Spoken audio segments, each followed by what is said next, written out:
Hello and welcome, all you lords and ladies of fate. You have once again found yourselves in the only Twitch TTRPG stream, and you can at me on that allows you, the viewer, to impact the stories told on your screens. In order to do so, you must spend fate chips. These are loyalty points that you earn just by watching, following, hosting, subscribing, or even just for engaging with us in chat. Use those fate chips to heal your favorite players, summon in a custom item, or make our players say silly things. You can even force the adventurers into random encounters. Tonight, we are playing the unofficial RWBY TTRPG set in the fantasy world of Remnant. Joining me tonight, we have our amazing cast featuring Merc Puppy playing Jack Black, the human from Menstrual. I am happy to be back, and I'm also nervous that our DM became a Sith Lord in the off time. What do you mean became? Also here tonight, we have TV Trash playing Pearl Featherly, the faunus from Menagerie. Hello. A Sith Lord is a bold choice.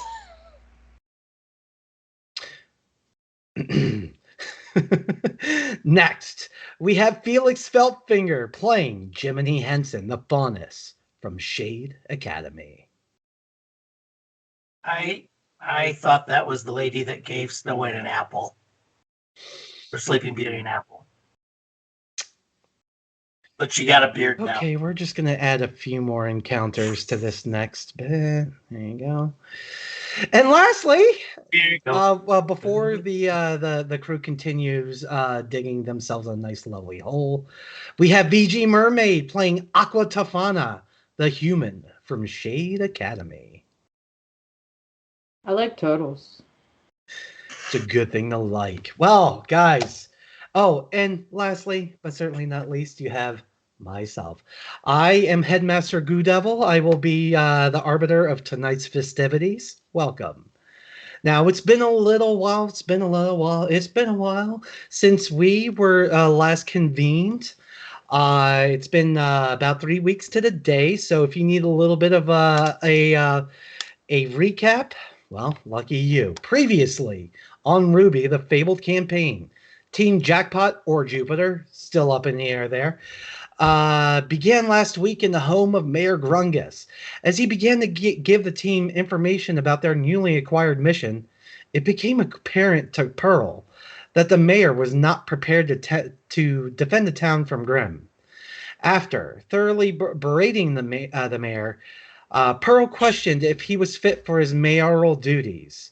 Our intrepid huntsmen then proceeded to town. Everywhere they went, they proceeded to ring up a tab under the name of Buzz Killington.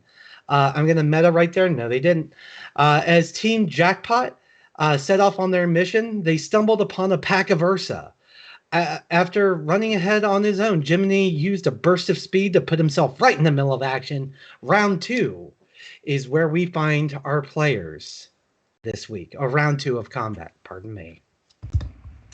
And that is, in fact, where we will be starting you guys tonight. We had recently completed the first round of combat against this particular pack of Ursa that you had run into.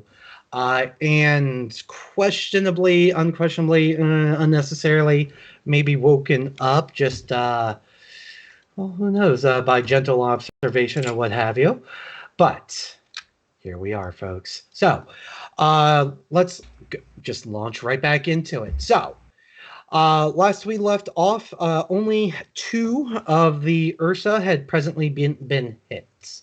To make life a little bit easier for the players, pardon me for just a moment there, chat. But I'm going to go ahead and try and label these. Unless... Okay, I guess I'm not. Okay. Well, shit, bisque. Oh, wait, yes, I can. So, 1, 2, 3, and 4. That way, if you want to refer to them by the colors I have associated to them, you certainly can. As it stands as of present, Ursa 1 and 2, which are going to be red and blue, have taken hits. The other two have just woken up and taken notice of an intruder in the form of Pearl Featherly. However, we are going to start today's combat with Aqua Tofana. Aqua, you stand with this rather large Ursa in front of you that had just taken a swat at you. Shortly after you used your semblance to rise water from the ground and come straight down upon its head with your sword. What would you like to do as your next potential attack? I have no idea. So am I on the ground, right? You're currently on the ground. Mm-hmm. And we're like right in front of each other too. Yes, you are. Can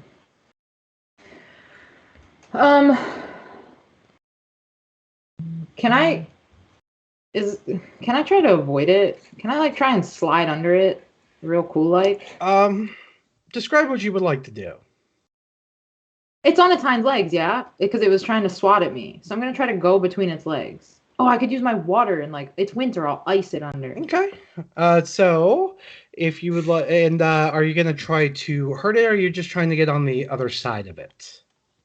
Oh shit, that's right. All right, yeah, I'm gonna give it a stabby as I go. So we'll say you're kind of like, dragging your sword above you as you're sliding underneath it. Let's go ahead and call that that's going to be a semblance check. So a willpower and discipline roll. We presently do not have any rule of cool, so 2d10, your discipline and willpower, please. Fuck yeah. Let's see. And these guys have a defense of that. And, I'm over here trying to pick out music, but you know where we're going to go with this one.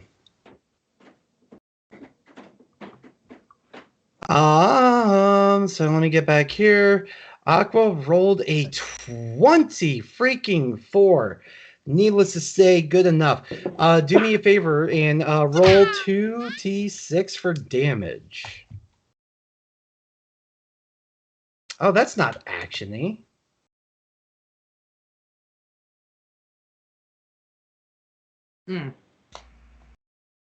Tragic. That's not. Why did you give me access to a damn jukebox? No. Well, how about? Yeah, there we go. Shania Twain.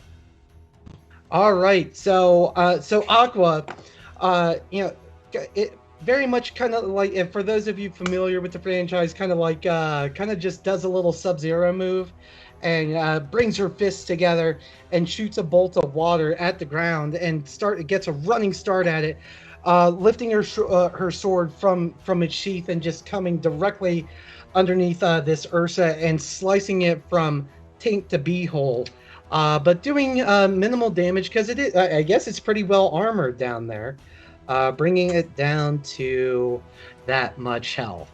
Very well done. It has a tough beehole. Aqua, if you would do me a favor, since you used your semblance on that one, go ahead and lower your aura by 1. And is the music too loud for everyone, or is that Tell you what, I'm gonna turn it. I actually can't. Put the sound on. Okay. Well, that's every bit as fine as well. So are we doing aura by 1 or 2? So in your case, for how you used it, you only spent 1 aura point. How much aura gets used whenever you use your semblance is going to be determined by, how much effort it would have taken you. So in this case, just conjuring water that instantly flash freezes pretty simple stuff for Aqua Tofana, being well practiced with her semblance. So with that being done, Jiminy, we are moving on to you, my friend. Let's see. So you have currently dashed around and got a flanking position on Ursa number 2. It is, well, I don't remember if this is true or not, so we're going to go ahead and go with it, give you the advantage. We're going to say if you decide to attack this Ursa that is direct in front of you, we are going to count it as a sneak attack. Okay.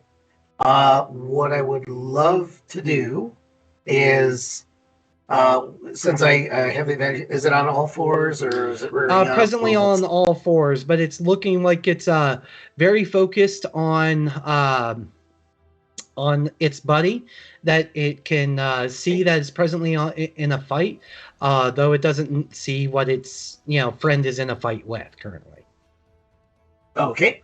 Well, I'm going to get both Jim and Frank spinning around. Just getting them all revved up. Uh-huh. And the idea is I'm going to throw them both around its neck, and if possible, one around his neck, one around his muzzle. Ooh. And kind of basically sort of try and take control of him and hop up on his back. Are you going to be using your semblance to take control of him? No. Oh, so okay, we're just going with I am taking control. we're just going with breaking in a wild horse. Got you. Breaking in. So let's go ahead and call this a melee attack in your case. So this is going to be more in we're going to say this is a precision attack. So, go ahead and roll your 2d10 strength and agility and roll it twice. We're giving you advantage for this. Okay, strength and agility is 4. Oh, God. Okay. Sorry about that. Give me a second to get my dice. You're fine. Sorted out. Feel like I always slow things. Okay, so my strength is I got 4 and a 3. There's my first. Come on. Disable. There's my first roll. Don't bother with the And second then- one. That's good enough. All right. So do me a favor. Since this is a sneak attack, we're going to give you double damage on this. So 4d6 if you'd be so kind. Yeah. Sure. Where's my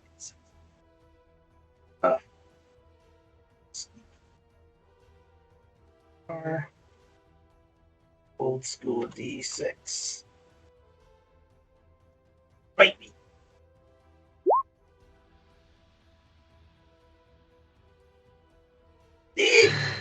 There was no middle ground on that roll. Yeah, really. You're not kidding. Good Lord. Why are we not playing Star Trek Two right now? sets of bookends. My word. All right, so that drops him down to that. So, Aqua, you having just slid underneath this Ursa. As a matter of fact, since that's what you did, I'm going to say you're now on that side of the Ursa and you're kind of getting sandwiched between them now. However, as you do so, you see the Ursa with the blue mark directly in front of you. But as you're coming up after your attack, you just see these two whirling, just looks like just whirling fans by the time you stand up, and and after you see them whirling, you just see one get thrown and wrapped around the neck of the Ursa, standing it up on its hind legs, as the other one comes around and hooks the same Ursa right in its maw, and then Jiminy promptly hopping on the back of said Ursa, using Jiminy and Frank kind of like some ad hoc horse reins, and he looks like he's having an awful lot of fun. Rule of Cool awarded. Oh, and it was in time to impress her. So that's like extra dice. I gave you the one. Did you see my abs shining in the moonlight? With the oil glistening off my muscles? I can take it away. Oh, be quiet. Hey, look, Sith Lord here. Welcome to the Ursa Rodeo. All right. Well done, Jiminy. Pearl, you are up next. So, Pearl, you had just come around this corner. Mm-hmm. And made the two Ursa directly now in front of you. Pardon me. Orange and green here, aware of your presence, and they don't look happy that you're currently there. What would you like to do? I don't know what anyone else is. Hey, you can kind of surmise because y'all kind of broke off at a similar-ish time. This isn't exactly a large tree, so you can kind of surmise the approximate position of where your colleagues are. Love that. We love an optionally translucent tree. So I'm sorry, I need to stop. Okay. Okay. All right. You know what? Fine. You have no fucking clue where your teammates are. How about that? I asked for that. So I think I'm going to do a leap and try and land like shoe first on this one's head. Give it a bit of a bonk. Which one would that be? Oh, the one sorry. with the green mark or the orange? The orange mark. Got it. And then while I'm like in the air for like a style stunt thing to like shoot some feathers at the other one. So that's technically 2 attacks. It's okay if I can't do that. You know what? Let's go with it. I'm going to have you roll 2 separate attacks, however. Mm-hmm. So for starters, let's go ahead and start with the physical part of this, because I think your semblance attack is going to be contingent on whether your physical attack actually succeeds. Mm-hmm. So for your physical attack, it's going to be 3d10 strength and discipline, please. Yep. Okay, so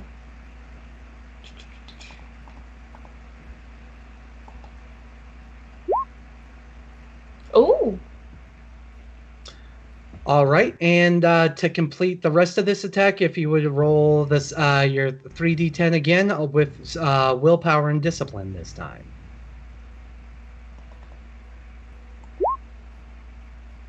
Very good. Reduce your aura by 1, please. And for your first one, can you roll me 2 sets of 3d6, please, for 2 sets of damage? 2 sets of d6. Yeah, so 3d6 twice, please.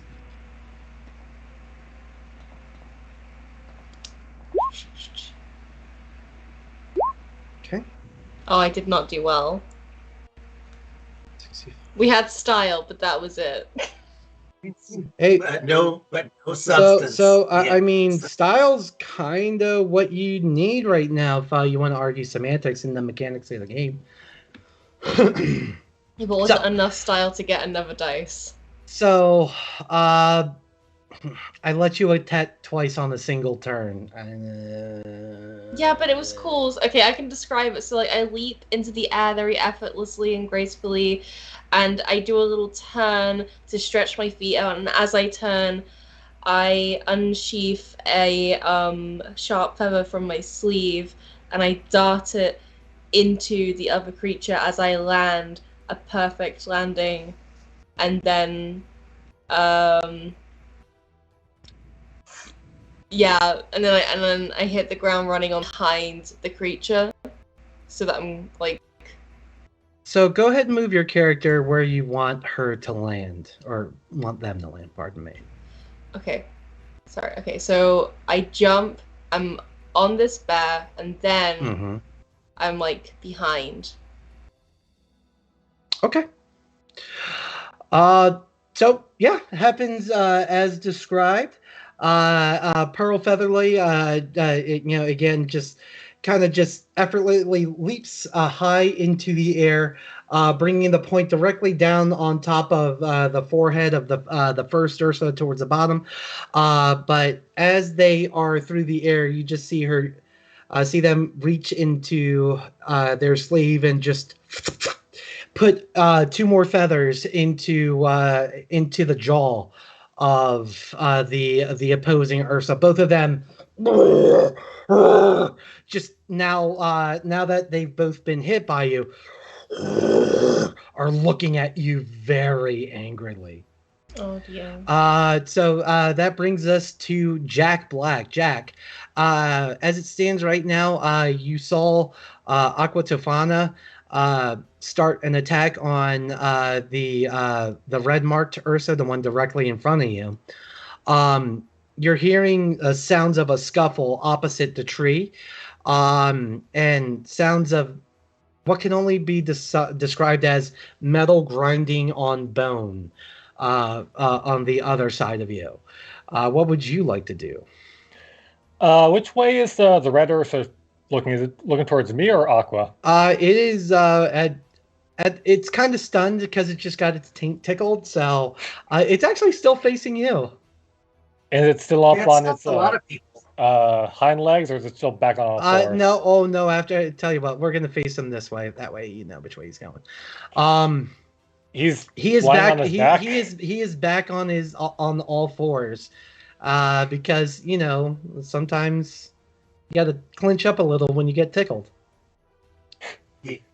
Well, since you say he's stunned and I have some cards in his face, I like to just run up, grab the cards, just shove them in, and just slice them down. Try to cut its eyes. Very good. I like. So we're going to call that an aggressive attack. Strength and endurance with your 3d10. All right.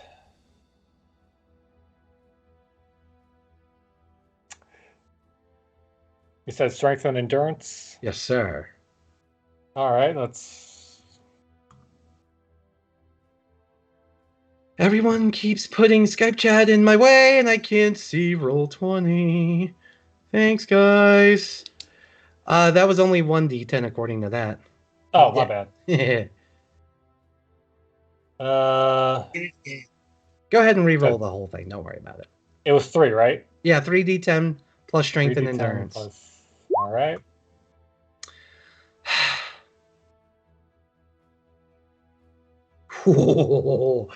Is that over? Yep, that's over Thresh. So let's go ahead and roll 3d6 for damage.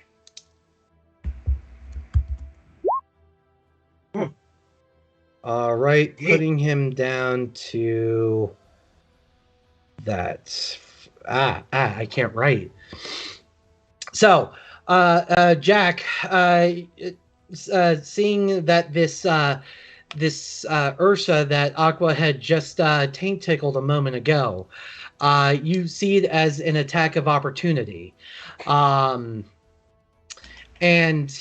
immediately charge towards it to not only retrieve aces from its skull, but rather you decide, ooh, this is my opportunity. As you grab both sets of aces and drag it just down its the scroll of its face, you do end up damaging one eye to the point that it is completely non-functional.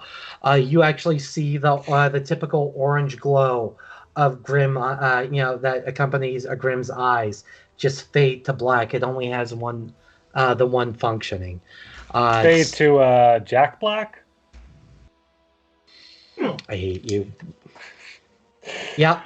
You got one. I hope you're proud of yourself. All right. So, speaking of these Ursa, boy, they are not fucking happy with you guys. Especially the one that just lost its eyesight. And Jack, I'm going to move you right here, if that's okay. Since you did just melee attack it, presumably you moved to get into melee range, correct? Right. So right now this Ursa and it just comes back to its hind legs and is gonna come straight down, and it's actually it's like this Ursa has a vendetta. It is aiming for your eyes. How would you like to dodge this thing? I like to do like a little spin, duck and dodge while like holding my hat with one hand.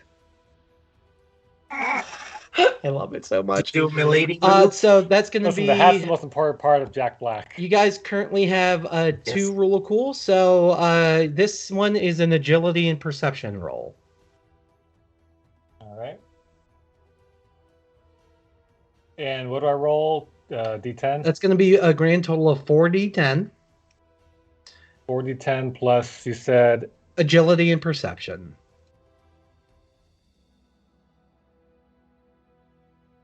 All right, just make sure I did that correctly. Let's see, and its attack rating is...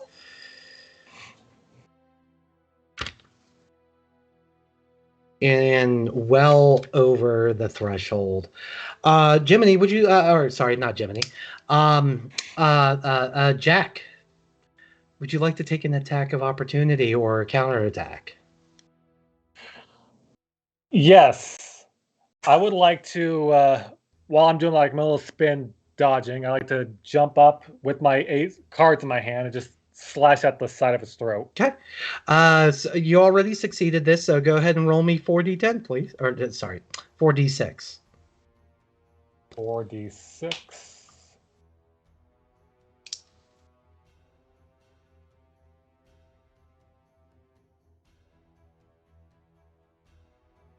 Okay. So that puts him from... down to... Yeah. So, as the Ursa is bearing down on you with its massive claw, Jack, just smooth as ever, just smooth criminals himself out of the way. But as he does so in glorious style, as he's moonwalking away from this thing, just brings his set of aces and takes 2 chops. He's going for the Ursa's neck. However, it just catches the inside of its jaw. And you've actually sloughed off some of the flesh you can see inside of its mouth from the side of its face. You've taken that much flesh off. He is looking very rough. So after that, we're going to move on to the second Ursa, the one marked in blue.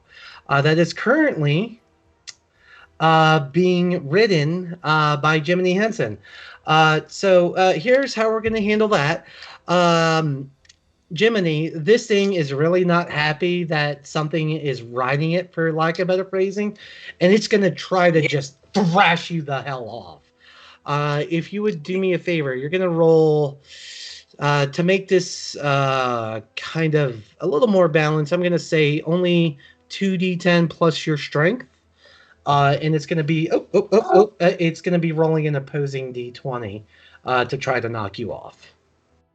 Oh, I am scorched here. Hold on. Strength, before you do it, hold on. Strength is 4. So Jack. Trying it the dicey way, the interface way, and I'm just slow with everything. 2d10 plus 4, right? Well, whatever your strength is. So, 2d10. All right. No rule of cool stuff, huh? Not for this one, just for like just to kind of make it to where he could, because I think with the rule of cool die, just speaking meta there, guys, with your rule of cool and him not having or creatures not having anything to kind of compensate for that, as far as I can tell, I think this is probably the most fair way for them to be able to knock off potential statuses, because right now it's grappled. And unless I kind of move this a little bit, I don't see a logical way that it could actually knock you off. Well, speaking as a player, That's not a good. That's not a disadvantage. That's a feature. Here goes the roll. So did not. So it rolled an 18. So Jiminy, you are just you're just having a little too much fun as this Ursa finally bucks up and tosses you, and you land flat on your back. And it's gonna turn around, and it's actually gonna walk over and just kind of it's standing right over top of you. Full mouth of drool just dripping on you. Your already oily chest is gaining a little bit of extra moisture, and it's going to take a bite at your neck. I would love to see how you get yourself out of this. Well, by the way, Jim and Frank are still lodged. What? Well, how's he biting me? Can I help him? Let me see. They're still Jim and Frank are still they're still attached to him. I'm just thrown off. Yep. Holding on to my thing. Well, it's right? gonna try to bite. So yes, you still have your hands on the reins, if you will. Yeah. Wink, wink, nudge. So what? And I take it because I am rather solidly flat because of that 18. You are flat. Definitely. You are flat on your back currently. Yeah. All right. So what I'm gonna do is I'm gonna lean into it. Basically, I'm going to yank on Frank really hard. That's the one around his neck. I'm gonna yank that really hard so that I actually pull myself toward him as his jaws snap at me. So I'm gonna try and go closer, and he'll just dodge. So I'm trying to dodge. So you're gonna kind of use it as momentum to remount the Ursa. Yeah, I'd love to try and I'll attempt to remount him if I can. Okay. But mostly, because what I'm kind of getting at is if this succeeds, since you're really pulling on a blade that's already embedded in it, this could also potentially lead you to deal further damage to it. Okay. Yeah, I figured he was just wrapped around and spiked, but yeah, that's what I want to try and. Mostly, it's right now in the so we're going to call this one a resistance. So this time you will be rolling rule of cool. So it's going to be 4d10 plus your endurance and perception. Okay. Let me see. There's 4. And my endurance. Ooh, skip leg day. Oh, and yeah, I am. Roll 2 more d10. Why? Because you have 2 rule of cool. No, well, you give me 4d10. I thought that included. Yeah, no, you roll 4d10 total. So roll me 2 more. Oh. Wait, I'm. Wait, did I accidentally touch that off? Yeah, you only rolled Sorry. You only rolled two of your d10. Oh no. Okay, I was fiddling with it and I clicked the roll button. I apologize. Hold on. You're fine. So just two straight up d10. We're gonna add that to your total here. Oh. Okay. Okay, I'm gonna take the first 2, so that's another 3. Yep, that does it. Okay, cool. So as it's coming down on you, and it's gonna attempt to bite you because it's a beast. It doesn't know any better. Trying to come down on you with your blade currently arcing across both sides of its cheek. However, as it's coming down, you yank on the rope that leads to Frank. The one currently wrapped around its neck, and you pull it up, and you actually kind of shift the momentum. So the Ursa starts to go just to the right of you, and you use this momentum to kind of whip around and get back on its back. Effectively, we have a skill bonus for Felix. All right, Felix, if you want to, I'm going to have to trust you guys to keep track of your skill bonuses and such. The only thing I guess I need to know about more than anything are these skill drops.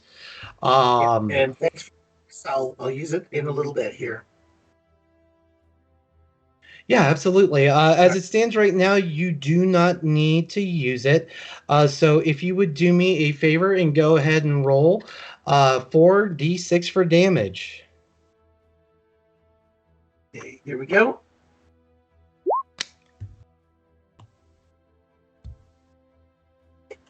All right. Not bad.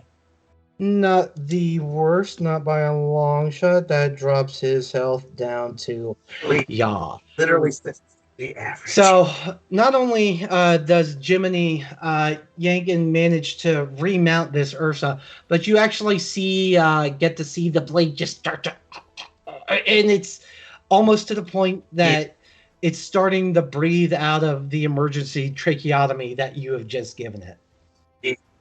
Very good, very good. All right, so we're gonna move down the map here. Let's see, we're going to start with Ursa number 3, which is the one marked in green. Pearl. This thing is, again, it's still got the 2 razor feathers embedded in its cheek. It's just going to come, and it's not even going to do its typical attack of standing on its hind legs. It's actually just charging straight at you, full speed. It's trying to, for lack of better phrasing, it's trying to ram into you. Oh dear. Because you're comparatively speaking, this thing weighs probably about 8 times as much as you do. I mean, who isn't trying to ram into me? Look at me. Heyo! Hey.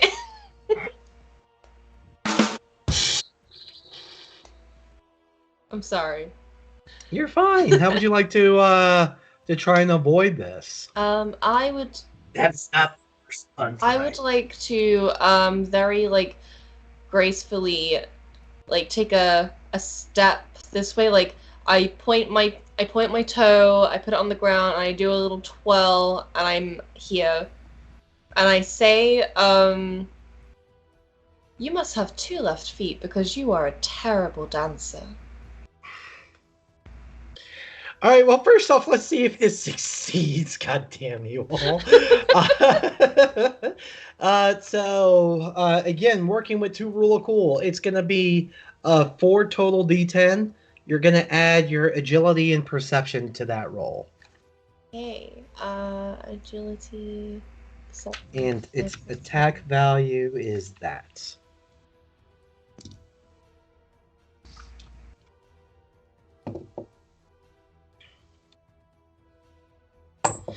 Okay, so you do manage to successfully dodge it as described. You kind of just put the point of your left toe on the ground and gracefully work your way around it as the Ursa is charging straight towards you, and actually ends up where you were and just comes to a full stop after running into this tree right in front of it and goes. And doesn't seem to currently know where you are just right this second. However, the other one, seeing what has just happened, also tries the same thing and is also coming at you full speed. Okay. Well, I'm going to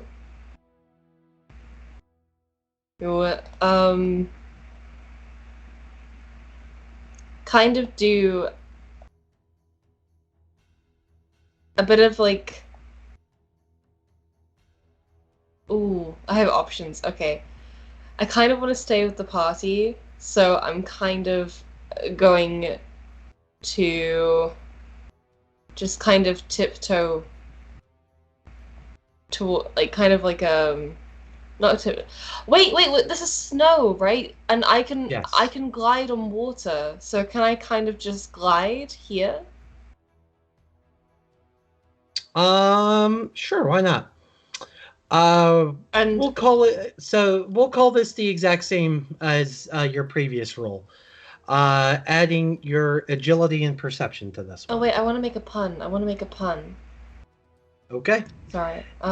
You can try, but just so you guys know, you have to make for puns. You have to make me audibly groan to win that roll of gold, just so you know. Okay. Okay, quick. Can we huddle up? Get Merc Puppy in here. Get the Merc Puppy. Oh, Merc's the best at it so far. Okay. Yeah. Um. No diss on you, but how important is this? Oh, okay. So, well, are you two rehearsing for Swine Lake? You have, but no decorum. That's a bad pun. I'm sorry. Oh, I got Aqua. Okay, so bravo. At least the magic voice seems to like it. That's not going to win it for you. But again, let's go ahead and get that dodge roll in there. 4d10, your agility and perception. 4d10 agility and perception. That's the one I just did. Literally just did. Yes. You can. There's a reroll button. Holy shit! Does my pun work now? Well, no, it doesn't. But why don't you? So tell you what. How? So you now have an attack of opportunity. Oh. What would you like to do? I would like to. Do you want water for gliding purposes? I think I do. I think I do want water for gliding purposes. Because we're close enough now that I could make that happen. In all fairness, Aqua, if that's something you guys wanted to do, you would have to hold your turn and able to, in order to be able to assist one of your colleagues. Okay. So if that's some a tandem move is something you want to do next round, whoever's going to be assisting has to hold their turn to be able to assist a little bit later, if that makes sense to everybody. Yeah,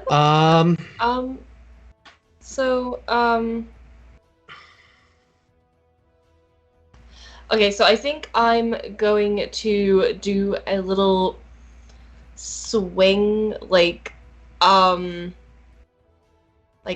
going to do like a swirl where I'm bending my back backwards and I do a bit of sleight of hand, pull a feather, and I use the feather in my hand as like a melee weapon to slit the creature's throat as I am twirling past. That sounds like something I did. And then I'm gonna say, looks like it's curtains for you. I saw the movement of the mouth and I heard the sigh. Oh, he struggled to keep it in. I heard the sigh. God damn it. I added it to the sheet. Yes. All right. However,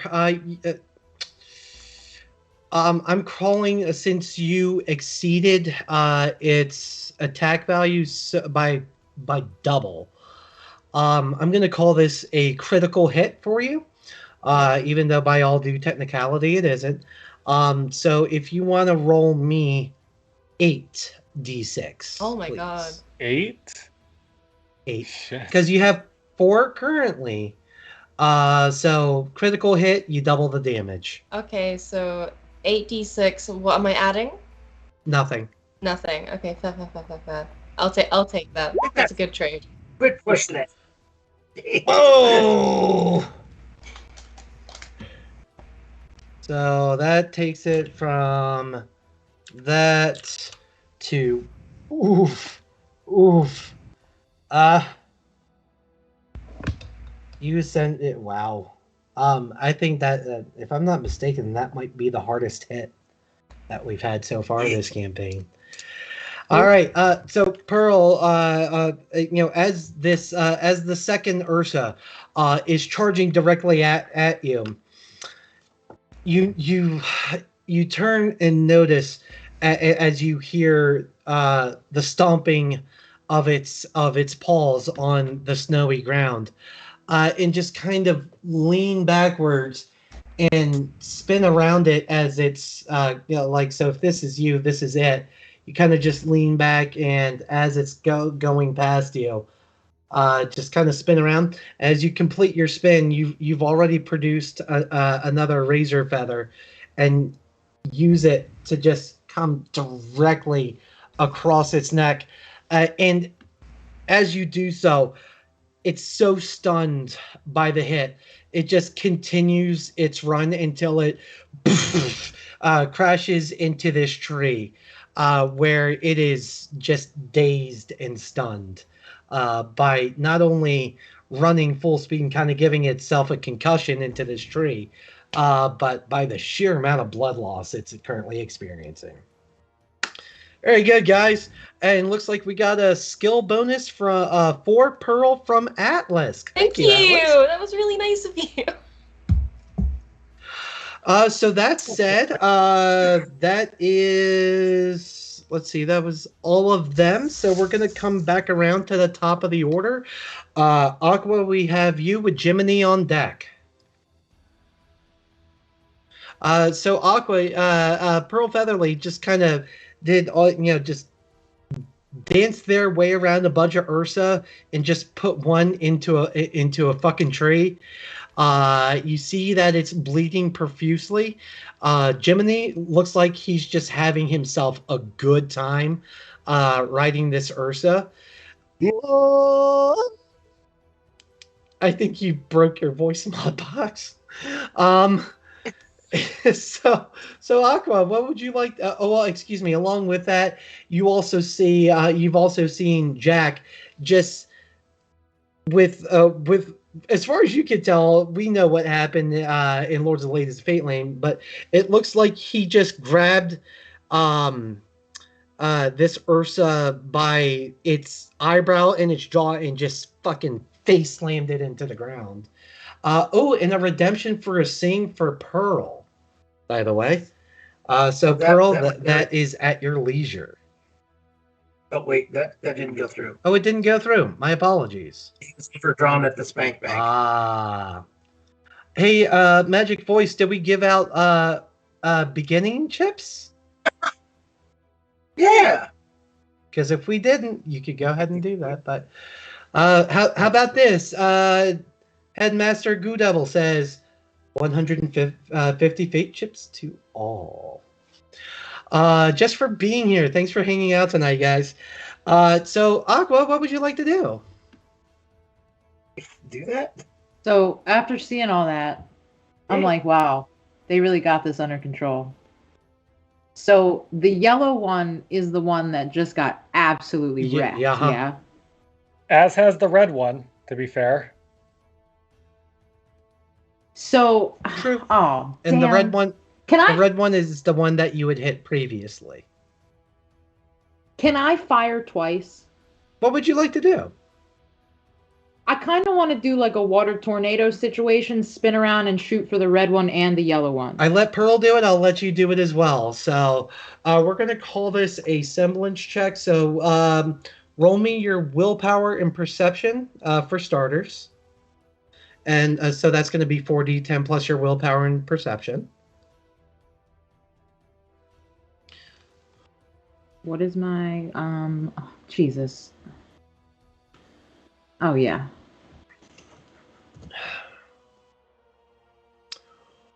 All right. Oh, I think that succeeds, and not only that, that's a critical success. All right, so well, first and foremost, do me a favor and go ahead and reduce your aura by 1 since you're using your semblance to complete this attack. But yes, so Aqua seeing an attack of opportunity on multiple targets, you see her just kind of make a few hand gestures and then just bring up a water spout or a water tornado for the the ones that need it a little easier, and raises herself about Well, how high in the air do you want to go there, Aqua?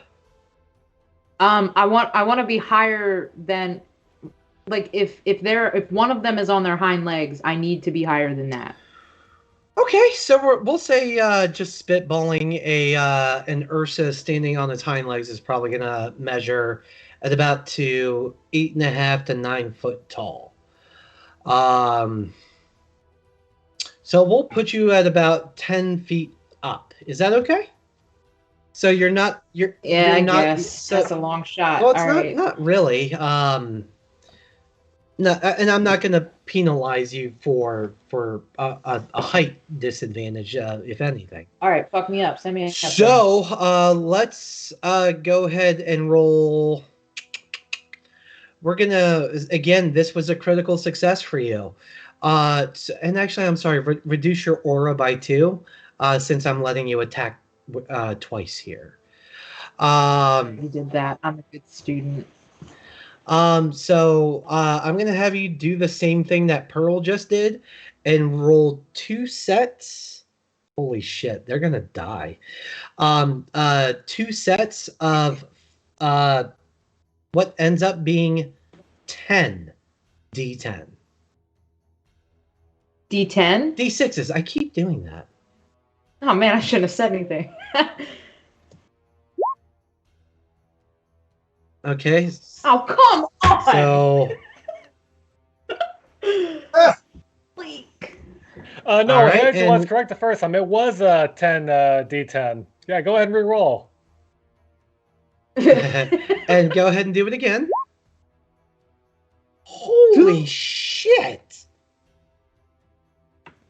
All right. Wait, no, I'm sorry. That's Ursa number 3 that's in the tree over there, not number 2. Oh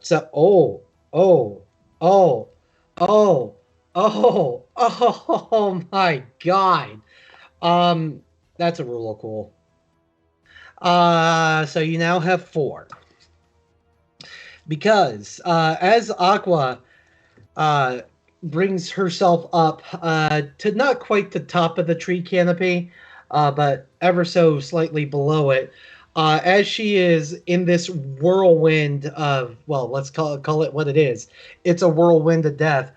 She raises up with Man of War and takes her first shot at the Ursa with its face presently planted in the snow, and manages to connect with it right where spine meets skull. And you just, Jack, you actually see the arrow come as it starts to vanish into dust.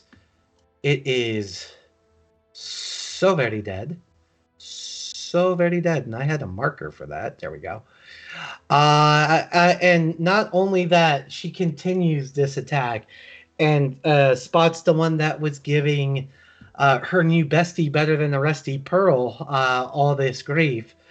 And as it's trying to recover itself, it turns and begins to look for Pearl, but spots you in the air. However, as it turns and meets eyes with you, you send your second bolt right between its eyes, and it just straight to the ground, and it too begins to fade to dust. That's what they call a double kill. Hence why you got the rule of cool on that one. All right. Wow, what a turn. All right. Jiminy, you are up with Pearl on deck. Okay. So I'm on his back. I've inflicted like no damage, right? This guy, he's he's hurt. He's definitely showing signs of being in a fight, but it's got a decent health pool left. Okay. Then again, that's what I thought about the red Ursa until, Aqua Tofana just went, Aqua Tofana on everything. Yeah, hold on. Oh man, yeah, that was pretty impressive. Oh, there's a redemption in chat. Sing "Dust in the Wind" for Jiminy. Well, you know. Yeah. So, yeah, I've got a way to do this. Yeah, I've still got hooks embedded into this, and I'm back. Am I back in my grapple position? You are presently riding this thing like a horse. Okay, and what I want to do is, also as a meta thing, I think I do have specialization grappler on my weapon. Yes, you do. It consumes capacity, so I marked 2 capacities down. Is that okay? Absolutely fine. Thank you for catching that. Okay. I just read it while I was waiting. Oh, you're. But yeah, so we're all set. I'm hoping I don't think I have to use it every time, just whenever I use it. I would say just tell you what. Why don't you go ahead and just make that a reduction of 1 on your capacity? Okay. And I don't have to spend to maintain. No. I won't. I won't make, because especially since everyone's capacity is currently pretty low. I think for sake of keeping things fair and fun, I'll just make you spend the 1 point. Don't worry about it. Okay. So I'm gonna I'm gonna try and yank his head. Let me see. Well, I'm gonna go into the tree with him to get him away from my teammates. Okay, so you want to direct him towards where Yellow died off? Brown, you mean? Brown, yellow, right orange. Here? I've heard people call it every color. Okay, what color is the dress? This one. This one right here. How about that? The one I'm pinging. Oh, right there. Is that the direction you want to take it in? Yeah. Okay, I'll do that. Yeah. Okay. I just didn't want him to be anywhere near them. Okay. So what I'm going to do is yank that, and then I'm going to actually seize up and pull really hard to kind of garrote. Okay. To kind of garrote him. Absolutely. We'll tell you what. We'll call that your movement action. So I won't make you roll to succeed on that one. However, for your attack, we are going to have you roll. We're going to call that elegant. So, good Lord have mercy. This is going to be 6d10. It is so fucking dead. With strength and discipline, please. Oh, discipline, not my strong suit. It's still 6. I'm pretty sure the 6d10 alone ought to get you what you need. No, well, the way we roll, it'll be 1s and 10s. And as I do this, I'm gonna say, you close your eyes only for a moment, and the moment's gone. All your dreams pass away before my eyes. They're a curiosity. And I just roll. See, and that is this one right here. Not very super good, but okay. Yep. I mean, it's certainly more than enough to succeed at the attack.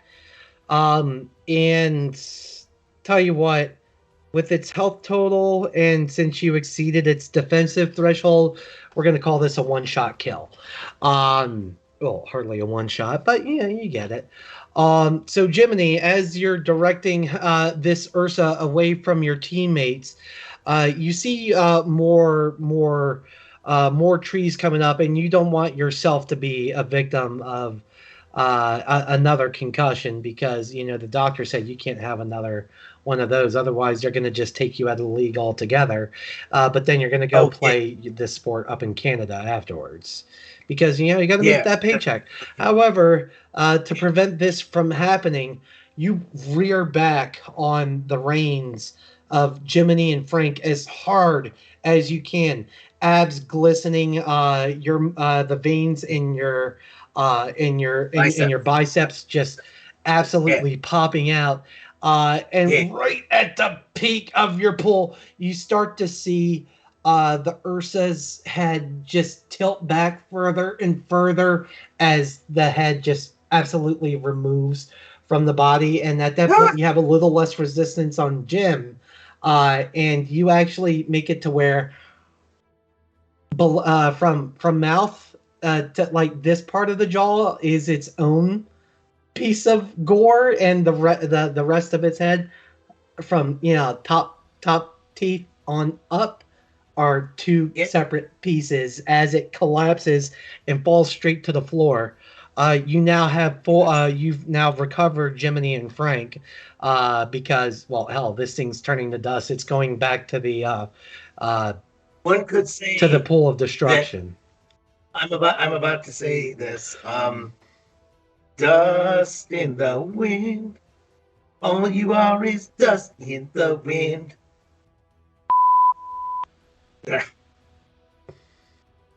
Kansas would have added that except for broadcast standards. All right, guys, we're doing pretty good. They are dropping left and right. So I believe so.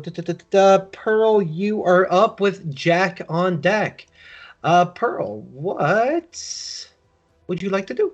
I'm sorry, I'm trying to mark this guy dead and talk at the same time. It is not working. So it's only the green one left, right? Yeah. And he's still looking pretty fresh.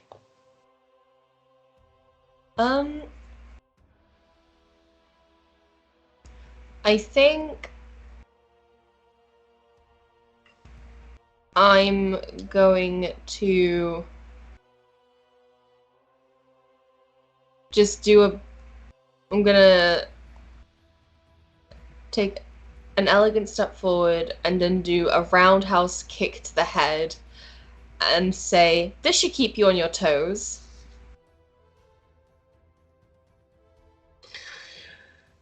All right, that's going to be 60-10. Strength and discipline, please. Hell yeah.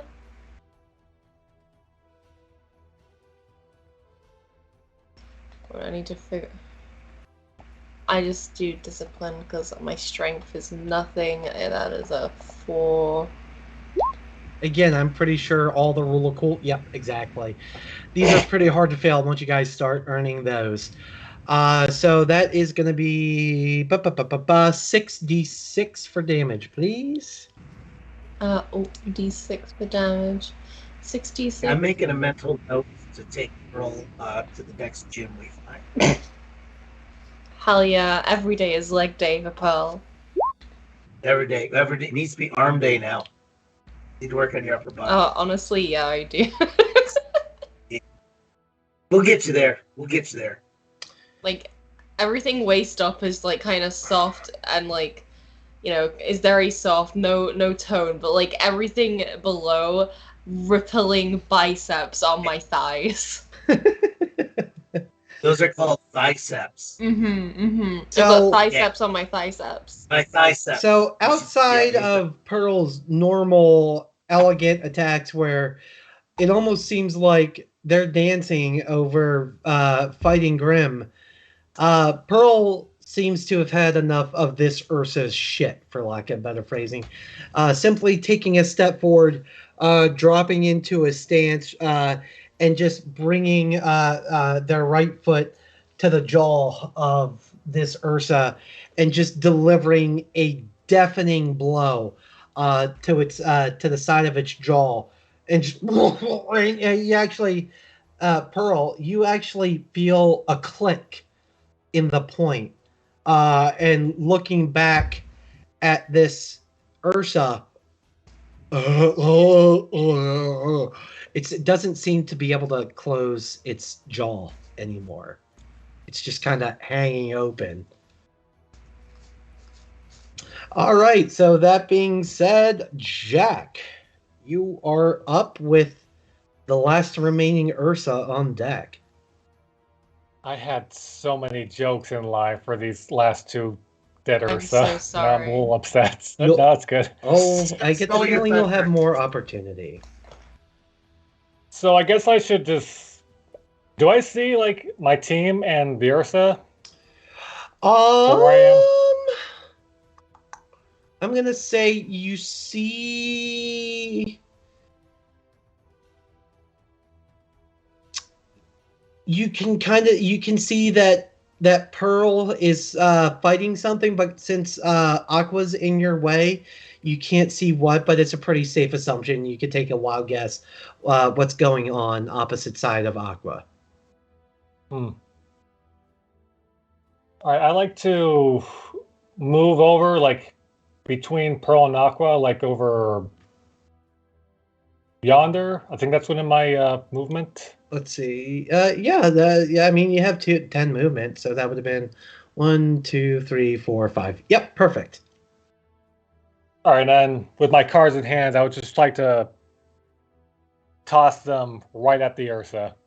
Okay. For you, that is cool. I thought so. So that's going to be a grand total of 66. It's going to be your agility and willpower you're adding into this.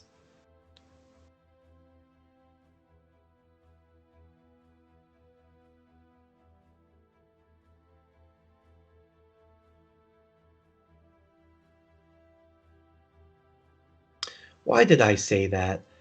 6d10. I'm sorry. I keep mixing these up. And you listen to me. Hard.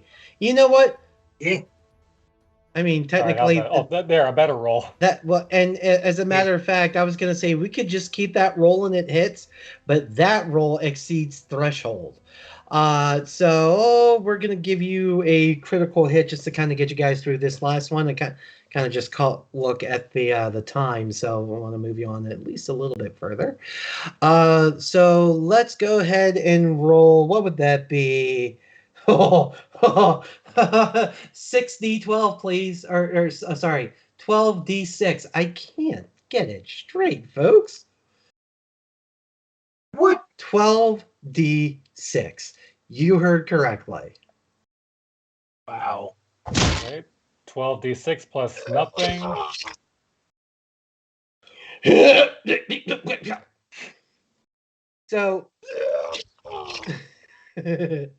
So Jack, I believe yours is reducing capacity for range attacks, correct? Yeah. All right, so just reduce that by 1. Don't worry about the second one. So Jack Black just kind of coming in and just smooth strolling past Aqua Tofana, almost like he's not in the midst of a fight. Just while I'm smoking. Parks himself next to Pearl, cigarette in hand. Tilting his hat up, he produces aces and just throws all 5 of those cards at this Ursa direct in front of him. Each one just catching right in the neck of this beast and just immediately decapitating it, sending it back to the ground and just dead as dead can be. As it dies from that, Jack Black just exclaims, "Decapitation!"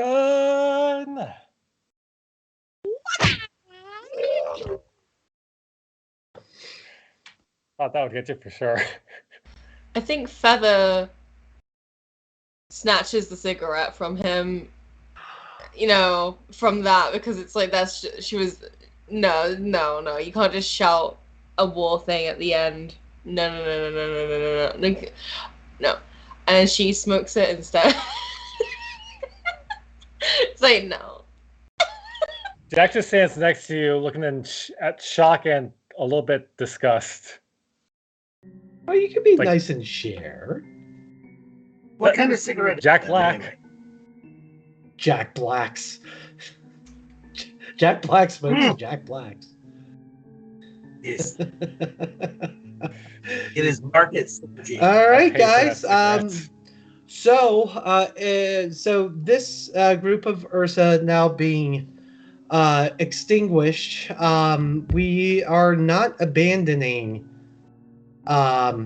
Bear with me for just a moment. Let me get rid of the corpses because they have all vanished back into the air. Take some CG time to run that. You want some CG with that? I got you. Bear with. That would be this one. And I want to do that one. So ba. Ooh. So it's gonna do a little bit of that. Ooh. There you Their go. ghosts are back and they're pissed. Oh, you need to give yourself some fate chips for that. There you go, guys. Magic voice, you get fate chips. So you once again find yourselves in the midst of the Black Forest.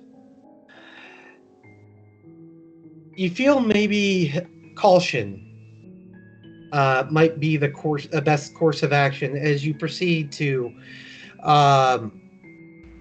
you all just as a bit of a meta reminder for you guys. Mayor Grungus noted that the huntsman's home is not off the main road, so following the main road will not get you there. But that's about all you know. There is a certain point in the map that I have up here when you guys hit it. I'm going to cross you over to that next map, if that makes sense. So it's up to you to find it. Well, I think Pearl is of the opinion, okay, so the creatures came from this bit of the beaten path. Maybe we should go in a diagonal way this way. If you would like to choose to do so. However, we are still going to maintain initiative order for the time being. So let's see. That's actually perfect that Jack ended it, because that's going to send it back to Aqua Tofana. So let me just, since you guys are going to be moving, let me just get my reveal tool ready. There we go. Aqua, so all of the reveal. Right. Sorry, say again there, Jiminy? Oh, I'm sorry. I was thinking about next to me. I don't know if the tree is too much cover. I just want you to do a reveal next to me so I can see my whole name. Oh, yeah. That's absolutely. Did we run out of that is not a problem at all. There you go. Sorry, man. No, you're fine. Not a big deal. All right, so Aqua, you're going to be kind of leading here. Where would you like to go? I'd like to go pick up my bolts. Okay. Can I do that? Absolutely can. So let's see. Where did it run off to? If I recall, maybe I shouldn't have deleted them. One was right in front of you, so go ahead and recover that one. And you're going to use 1, 2, 3. So I think. Sorry. Wrong tool. I'm going to put you right here. That uses 3 of your movement to get to where that other Ursa passed away. So leaving you with 2 more or 2 more boxes of movement in here. We have a redemption. Yeah, but it wasn't a real redemption. I saw it. Oh, I think it's a real redemption. I can hear giggling from the other room, and I don't approve of it. Aqua, where would you like to go? You got 2 movement left, so it's not going to be far. Oh, so I have 2 squares? Yeah. I'm just gonna move where Pearl is and be like, wow, that was a lot. Okay. Yeah. So just for sake of it, let me get you centered in a square here. Because I did not set up a grid for this map, so it doesn't automatically snap you guys. That one's on me. It's okay. There you go. Okay. So we're gonna give you an additional bit of reveal here, just a little bit. Oh wait, no. Again, wrong tool selected. Shame on me. Excuse you. Reveal areas. Please and thank you. There we go. We're going to give you that. Midriff. All right. So, Jiminy, you are next. Pearl on deck. Okay. Man, how many squares? What's my move for squares? So you have 10 movement, but since this is a relatively small map, each square equals 2 movement. Okay. Can I move through the tree? What I want to do is get to about. Yeah, you can push through. That's fine. Wait, it's not making my little. I just click and hold. Click and hold. Okay. Yes, sir. I want to get to about there. Okay. Does that seem doable? Yes. If you want, just so you guys know, I do not have any special rules for moving diagonally. Just count it as a normal move. Okay. Well, I'll go with I'll count 1.5. I mean, I'll keep track of a fraction. Yeah. Okay. But it's 3 move. I get 3 squares, or I'm sorry, I got. So you have 10 movement. Each square equals 2. So you can move 5 squares. So I can move 510. Got it. All right, 210. Yeah. All right, so 1.5, 3, and do I get reveals, or do I just move into the void? There you go. And we're gonna give you that as well. Yeah. Okay, I'm going to this tree and hoping for the best. So if I counted correctly, you got 2 more movement from there. So if you want to move up a little bit further, that's all up to you. I'm going right in the middle of the tree. I'm gonna hide out of the tree. I'm gonna set you somewhere. Yeah. I left the map, didn't I? Huh? I left the map. No, I just I wasn't scrolled down that far, so revealing areas was kind of a possibility at the moment. There you go. There you go. And look that. I feel like I should be in a Conestoga wagon right now. I'm just pioneering the living crap out of this. All right, so that's Gemini's movement. Pearl, you are up. Jack, you're on deck. Okay, I am still smoking on this cigarette, and I'm gonna respond to Aqua. Yeah, that took a lot out of me. Do you want some of the cigarette? No thanks. I don't smoke. Oh, okay. I don't smoke often. I just smoke when... I'm a social smoker. And I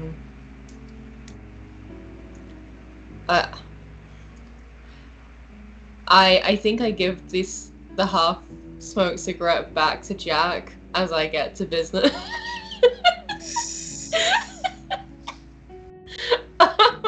I take it back and I just don't break eye contact, just glaring at you with cigarette in hand. I match your energy. And I smile passive-aggressively. Did you just blow smoke at my face? I don't know, did it look like this?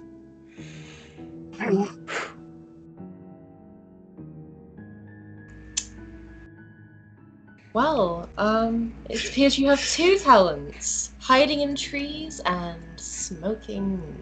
You must be proud of yourself. Says the fiend that and had I to look steal good cigarette, doing but... it too. I'm sorry, you both spoke at the same time. What? I said the fiend that stole the cigarette to begin with, but you know, criticize his smoking, sure. Mm-hmm. Okay. I feel like the easier thing was to like... Well, I guess it's not stealing bread, so it's a step up for you. Wow! That was one time, and it doesn't even happen in this universe. Okay. Back... Can I go get some popcorn while this happens? Pearl, what would you like to do? Okay, I think... Okay, so like how far can I glide on snow? 5 squares. Your movement does not change. So if you just... No, but like I have a thingy ability. Can you, I don't have that in front of me. Can you read it to me? I'm just pulling it up now. Okay, so it's a custom faunus trait. I can glide across water surface, and if we're classing snow as a water surface, I can do so elegantly. there was not a limit put on to this, but I think maybe we should put a limit on it for now. Tell you what, yeah. I'm gonna say this is gonna add 50% to your move, if that's okay. Yeah. So you now have, just to make it even, considering the map, we're gonna call that 16 move for you. So you can now move 8 squares if you would like. Yeah. I will. Think I'm gonna move. It seems like Felix is going down there. So let's divide and conquer. You're gonna go somewhere else. Oh yeah, splitting the party is always a great idea. He goes down, the rest of us just go up. Yeah. Yeah. 1, 2, 3, 4, 5, 6, 7, 8. I'm like off the map. Okay, I got you. Well, tell you what, if you want to move what you want to move, I have moved it. It's there. Okay. I got you. I'm sorry. So you two are in the trees. You get this reveal, and that reveal. Oh, okay. This is spicy. Am I hidden? Can I please be hidden? Can I roll hide? Since no, you're not. I'm not going to make you roll stealth, and here's why: because walking towards them would have made the snow crunch, right? However, you kind of just across the snow there, and right now it's dead of night. Any beasties you run into are all. So these Borbatus are actually kind of in a interlocking figure 4 pattern. They're all kind of just roly-poled on the ground. They're all sleeping. Do I have line of sight with Aqua and Jack? You have line of sight with Aqua. You do not see Jack. Okay. I make eye contact with Aqua and I kind of go, as in like there's more shit here, and I put thing up here and I'm like sleeping. I'm kind of gesturing to Aqua what I'm seeing, like more like.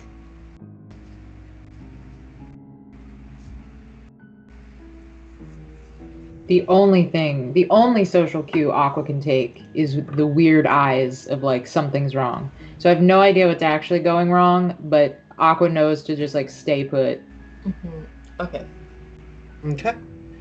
So Pearl, that ends your turn, unless you want to do anything else. I think I'm gonna pluck a feather, so I have a feather in my hand ready in case something happens. All right. I won't make you reduce your aura until you actually fire it. Mm-hmm. Jack, that's gonna bring it around to you for the final turn of the session. I would like to start off by collecting the cards I used to dehead this bear. All right, so go ahead and reset your capacity. All right. So that uses up one of your movement, because you did have to take a brief step forward to right there, because that Ursa was right here, if I recall. All right. And I guess I'd like to move down a bit to see where this little in the corner. Can you ping where you want to go? It's press and hold on the mouse wherever. Okay, cool. So tell you what, 1, 2, 3, 4. If you want, you can move to right here, and that's about the extent of your move anyway. And that will also let me reveal pretty much the remainder of the bottom left of this map. The house. Sadly, no. I'm not gonna tell you what the cue is for when you guys find it. I'm just gonna say when you find where the exit is, I'm not gonna have to tell you that you found where the exit is. There's gonna be a mailbox that says Huntsman lives here. But on that relatively unexciting way to do so, that is going to be the last turn of tonight's session. We have hit our session time of just over 10 o'clock Eastern time over here. So first and foremost to my players, great job tonight. You guys did wonderfully. If you do end up in an engagement next week, you are going to be going full force into that fight with 4 roll of cool die. So I don't think y'all have a whole heck of a lot to worry about coming up. But for all of the rest of you at home, I would like to thank all of you for Lords of Ladies and Fate for joining us this evening. Don't forget to join us tomorrow for the second episode of Rift's Megaversal Madness. The first episode was jam-packed with laughter, romance, a spectral game of hide and seek, and even though Magic Voice didn't write it in there, a fuck ton of raisins. There were so many raisins, they didn't know what to do with them. Now, will the gang leave Neville to rot?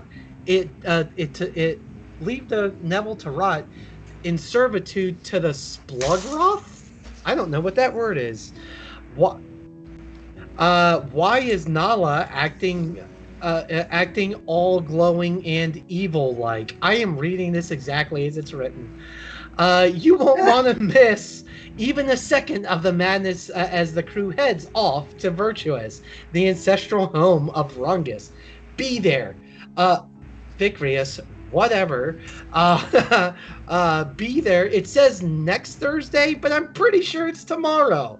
So be there tomorrow, 8:30 p.m. Eastern Time. Saturday, speaking of Rifts, we're going to be continuing the Hitchhiker's Guide to the Megaverse campaign. This week brings a new player to the fold, and they need you, the Lords and Ladies of Fate, to help guide them on their adventure. Make sure you are there every Saturday, 6 p.m. Eastern. If you missed the past episode of the Tomb of Annihilation, go watch the VOD now. All I'm going to say is a grown man married a boat. Was it the boat he wanted to marry? You seriously need to go back and watch this if you have not. We cannot stress enough, go back and watch the VOD. Who knows what our Sunday crew will get into next time. Catch them streaming the Tomb of Annihilation Sunday at 9 p.m. Eastern Time.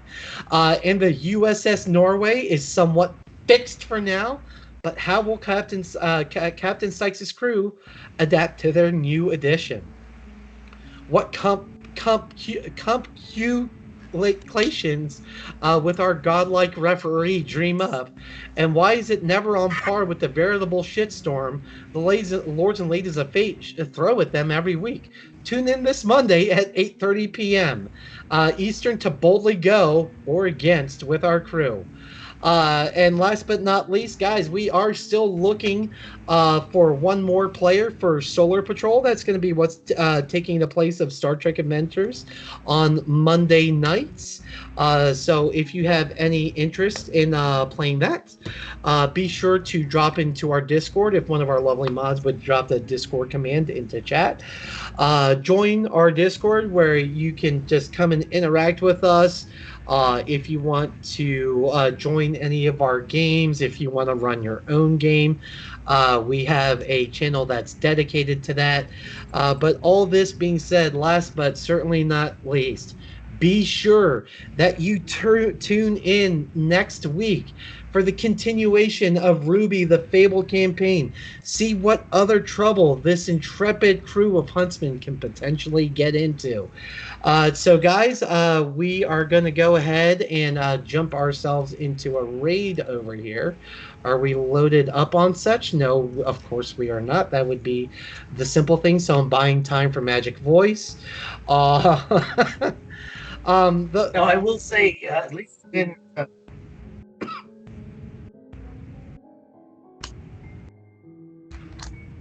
Okay, my apologies. So apparently the raid's ready. We're just going to wait for the outro song. Guys, again, thank you for joining us. Be here at 8:30 p.m. next week for the continuation of RWBY, the Fabled campaign. Till next week, guys. Was it worth the wait, So audience? Magic Voice said he had it ready and not to vamp, and then he says, "Oh, I don't have it ready. Vamp." So how about that local sports organization there, guys? How much longer like this is yeah, well, at least I'm gonna say you may I know this is a cliffhanger, but you've never cliffhangered in a conference room. That's the joy in store for someone on Monday night. Sorry about that conference room.